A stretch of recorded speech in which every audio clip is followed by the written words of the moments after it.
用这个可调电源来对比一下这个万用表的电压和电流的精度，这个精度是非常高的。这是我手头精度最高的可调电源了。虽然它不是基准电源，但是它的精度非常高，有一定的参考价值。它俩对比一下，1毫安，看这里1毫安，继续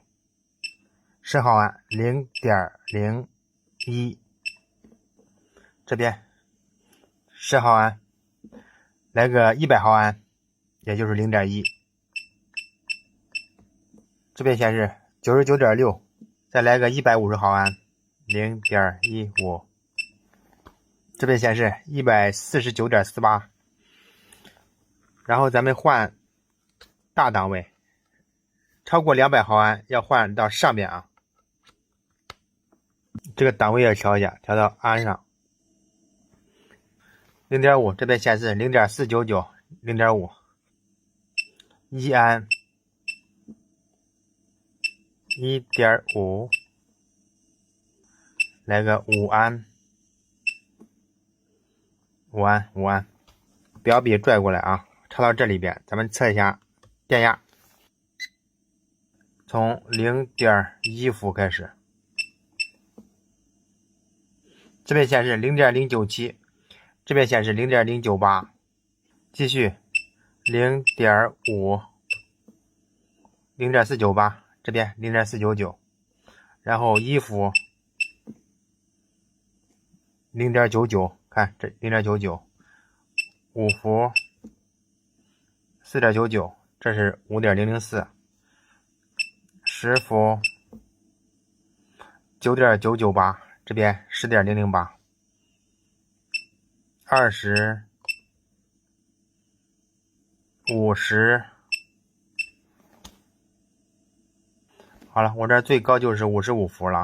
，55 54.99， 这儿55。经过咱们简单的这样对比啊，这个表的精度确实可以啊。刚才是万用表功能，上期视频也给大家介绍了它这个晶体管测量功能，咱们再测量几个元件，把这个插进去。这次测个稳压二极管，选择测量稳压管功能，你看 KAA 变红了。这时候呢，你拿出一个稳压二极管，然后负极要对准 K， 然后呢正极这两个 A 随便插一个就行，插进去，然后锁定，按一下，看告诉你是稳压二极管12伏，这个就是12伏的稳压管，它可以测量32伏以下的稳压二极管。